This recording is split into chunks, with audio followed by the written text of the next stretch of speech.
वाह रे इंसान, लाश को हाथ लगाता है तो नहाता है, पर बेजुबान जीव को मार के खाता है। छोड़ देते हैं भोजन जिसमें एक बाल है, फिर क्यों खाते हो अंडा जिसमें एक माँ का लाल है। एक पत्थर सिर्फ एक बार मंदिर जाता है और भगवान बन जाता है।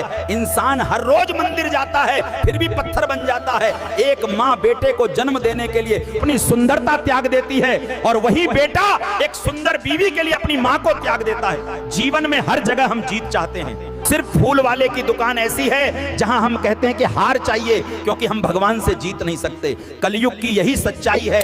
जय सीताराम।